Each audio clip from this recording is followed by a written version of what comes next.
folks. You're watching and listening to Sipping Off the Cuff on Tequila Aficionado Media on all of our channels and networks. I'm Mike Morales here behind the shtick. This gentleman here is also behind the shtick, Alex Perez in Southern California. You're losing your voice. You know why he's losing his voice? Because he took a look at what we're going to do. Taste now.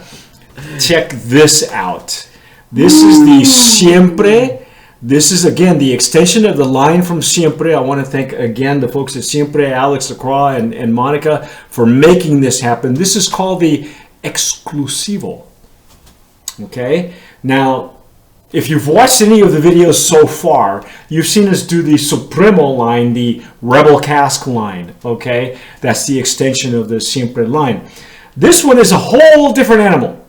Whole different, and before I even explain, in fact, hand me your bottle while Alex will do the honors. He's going to break the seal. As you can see, it's dipped in wax, okay? There's a reason for that. This thing is probably, I may have been close to getting in it. For those of you who love mezcal, hey, geez, man, going all over the place. What the hell? The wax is coming off as like chips and stuff all over the place. Here we go. This animal it says, welcome to Siempre Exclusivo. The Siempre founders and I aligned with Mexico's most renowned master distillers to create a series of innovative, exciting, and delicious tequilas that fall outside of the day-to-day modern distilling techniques employed by the industry. Instead, this series reflects thousands of years of Hispanic alcoholic beverage making traditions of all sorts, combining age-old practices and the art of traditional tequila production. In this edition, we reference an old Hispanic/Peruvian production method, distilling the live yeast. What? Holy cats. Did you hear that? You heard that on camera. Oof. That's a champagne pop. Wow. I don't want to smell it yet because I'm still reading. Wow. Wow. So they're distilling live yeast. They're not letting it die. They're catching it while it's still alive, folks. Oh my God. Oh my God. This technique has either been lost or not applied in the tequila world until now.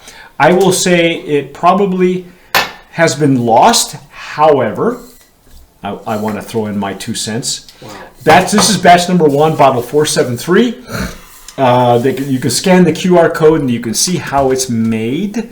All the information is on your label, okay? Now, I'll give you the ins and outs. It's a 47.5 ABV, additive free, while fermented, using the Mozart method, which Alex and I love, because you've heard us talk about the Mozart method. That's 1414. That's where you let the fermentation happen while Mozart is playing in the background, and live yeast in copper pots and cut to proof without water dilution. That means they're using heads or tails, and doesn't give me the master distiller, but I'm thinking it's Sergio Cruz. And it is coming from one of our heartfelt favorite distilleries, known 1414. Nice. Which is known to make things at the, with the Mozart method. So here we go. I'm going to use my Sasso Jarrito that I use for mezcal. Thank you. The bubble hasn't even left yet. This is just shy of 100 proof. Just shy. Just shy. Just shy. Just shy. Shy. No, I'm it's sorry. like Gaja Guru. Yeah. Look at him, man. I'm dating myself. I just sang it anyway, and I don't sing. Wow. The nose on this is just. But it's bright. Yeah. I'm expecting dense. They say that fermented. It doesn't say if it's fermented with fibers. I'm not sure. I think that it would say that if it was. I think they're using shredders. So this does not smell like a Blanco. No, it's you're right. It doesn't. It's almost like ancestral. Again, they're using it's like a half and half method of using ancestral and artisanal. In mezcal, artisanal can have metal touching it, all right, whether it's a shredder or whatever. In ancestral, no metal touches anything. Okay, so they probably not even clay it's clay pots, taona, or mashed by hand, using bats. Wow, citrus. This is brighter than I expected. Alex is using a Glencairn, the Canadian whiskey blending glass, which is a much wider mouth. I'm using a Jarrito for mezcal for higher proofs. What are we getting on body, on legs and tears? Beautiful little legs. Oh no, it's coming around. Yeah. Some beautiful legs and tears. As you can tell by all the wax on the table, we just broke the seal on this baby. Yeah, there it is. That's really unusual wax too. That just broke off like a bad potato chips. Sticky, yeah. Yeah. I'm okay with that because we've had some black wax. Remember that looked like tar. Yeah. But what a beautiful nose! Very beautiful, unique nose. It's bright. It's much brighter than I expected. I expected denser. Okay, I'm going for it. Mm. I'm not getting any alcohol, is what I'm not getting.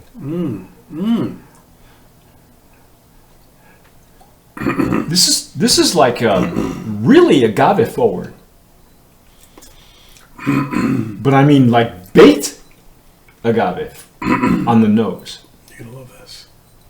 I guess I should dive in, right? You're gonna love it. Here we go. It's like no Blanco I've ever had. Oh my God.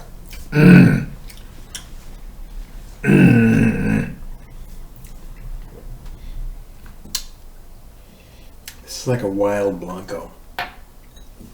Well, the method to distill, they're distilling it using the heads or the tails.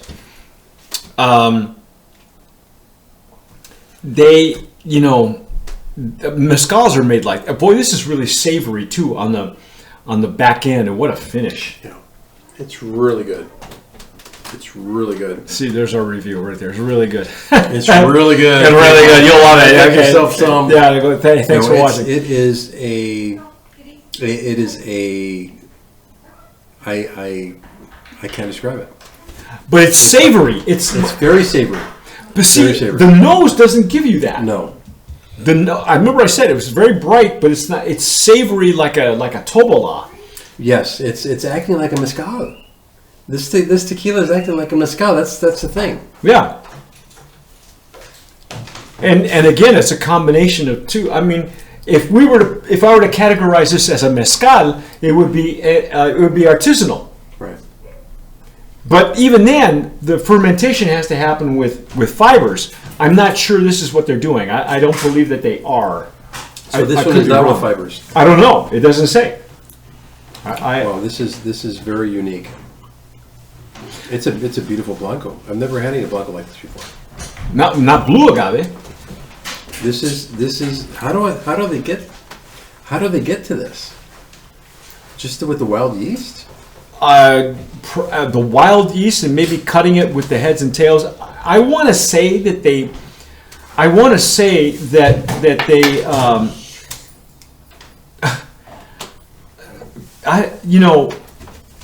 So it's wild fermented, right? Distilled with live yeast. The live yeast. That's it. It's the live yeast. The fermentation that's happening in the live yeast. That's what it is. So that's what we're getting. Beautiful. Yeah. Beautiful. Amazing. But you think they're getting all this from the wild yeast? Or is it the dancing around from the Mozart music? Probably both. Because, and the fact that it's a higher ABV. So the nose is bright. The flavor profile is savory. The finish is great. What a great finish. Medium long. Medium long, yeah. I mean, for as high as it is, It's really kind of gentle, more than the 110 that we had earlier. That 110 was lethal. Yeah, this one's more like a mezcal, but it's not. I mean, the only state that can make mezcal technically. There's no smoke in the nose. No, there's no smoke. There's no smoke at all. No, but the state that can legally make mezcal out of blue agave, there's a couple of them. One's Zacatecas, and the other one is Sonora. No, not Sonora. Sinaloa, which was just adopted or adapted or included in the denomination of origin of mezcal, because they have a history of growing blue agave. But this is still it's still a different animal. No, this is probably the most unique Blanco I've ever had. Yeah, I can't remember ever having a Blanco like this. No. And it coats the palate too. I off camera I cleansed my palate and went through the whole vodka thing. This is wow. Yeah, this is pretty amazing. Never. Yeah. Oh, absolutely. Brand of Promise nominee. Never had it before. Most definitely. The only thing now, the method that they said that they were using when they distilled the live yeast, that's Peruvian. I would say that would be if they were making pisco. However, I have had agave spirits from Peru, from the Andes, using their agave in that area. I'm not sure if they are also distilling using the live yeast, but I will tell you that agave is the plant is so different. I have bottles waiting for us to myself and Eric. We're going to do the tasting of that line, and we have done a line of Peruvian agave spirit. It's excellent, but it's very, very gamey. So the flavor is different. The agave is different. I'll have to find out for sure how that they're distilling. If they're distilling the live yeast or not. Okay. I'll find out. But this is really unique. This is stellar. Yeah. This is the total opposite of the spectrum. Yeah. Siempre. Yeah. It's never. Honestly, what I read earlier on the label, it's correct. If it hasn't been done before, it's been lost. And if they're not doing it currently in Peru with the specific agave spirit that I'm familiar with, in fact, they were on the cover of last year, one of our magazines last year. They were on a cover. So, yeah, then I would say this has never been done before.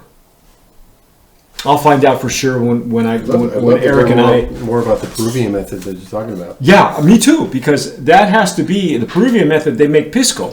They make pisco is like a that's It's like a rum. like a rum, but they make it out of what, grape skins or something like that. Right. It's very popular now here in the United States. A lot of people are bringing it in. They're making caprinas. Isn't that how you pronounce it? Caprina. Caipirinha. Excuse me, no hablo portugués. No hablo portugués. My Spanish is too good. No, it's my Portuguese that sucks. Because that's Portuguese. My uncle speaks Portuguese, by the way, but I don't, so I can read it. What else do you say, man? This stuff is stellar. This is an amazing Blanco. This is another level. I don't know what category this doesn't even belong in. It's a separate category. It doesn't belong in a Blanco category with all the other Blancos. No, God, no. If by the way, if any of those other awards, this is. This is. Did we already do this? Huh? Yeah, do it again, because it's a Brand of Promise nominee. This does not. Where does this fit in? It doesn't. That's why you give it its own category, and then at the end of the year, they may or may not get a medal. I don't know. We'll find out. But this doesn't belong lumped in with. No. It could. This is special. This is Arnold Schwarzenegger, and everybody else is the L.A. Rams, because this will never. I mean, look at the bubbles on the. Look at that. When have you seen bubbles in a tequila that does this? Not since Herradura. Not since back in the day. Look at that. And you can see the bubbles and the floaties in it. Oh my God! This is another level of Blanco. Yeah. And do yourself a favor and snap that tag when you get one, because it'll show you how they do it. Oh, you're going to do it? Okay. Let's do it. Do it. Snap the tag. I'm going to enjoy this one. I'm not going to dump it. I dump a lot of this stuff, but. Wow, that's beautiful. So it's going to take you to a video. Yeah, it takes you to the YouTube video, which we need to subscribe to their channel. Subscribe to our channel too, by the way. If you're watching us on YouTube, hit the notification bell, give us a like, leave us a comment. If you've had this, what do you think it's in here? I know some people have been saying that I get like Parmesan cheese, and I don't think it's cheesy at all, frankly. Parmesan cheese? Well, I can get mushrooms and cheese. Well, that's where you're talking. That's where the savory comes in. Right. So that's subjective. Everybody has their own palate of what. I get like chicken soup savory.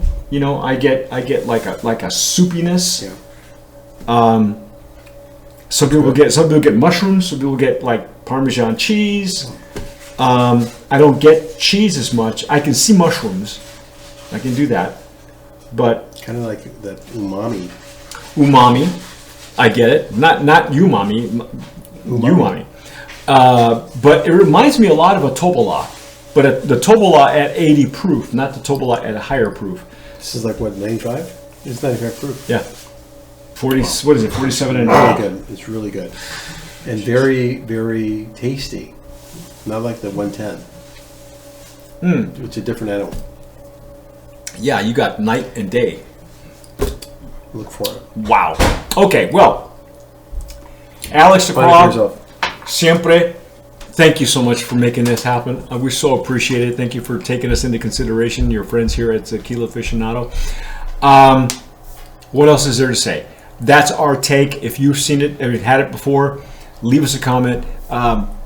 If you're listening to us on the podcast, hey, man, shoot us an email. Let us know what you think. If you're getting it, if you're tasting it, and you're going, I don't know, but I'm telling you, this is really special. And let us know where you're finding it. Yeah, please do. Probably you'll get a lot of this at Old Town Liquors, but there are other locations, other outlets you can get this at, or just check on their website at Siempre. But that's our take. I'm Mike Morales. Here behind the shtick, that gentleman there is Alex Perez. You've been watching Sipping Off the Cuff on Tequila Aficionado Media. Thanks for watching, and as always, sip wisely.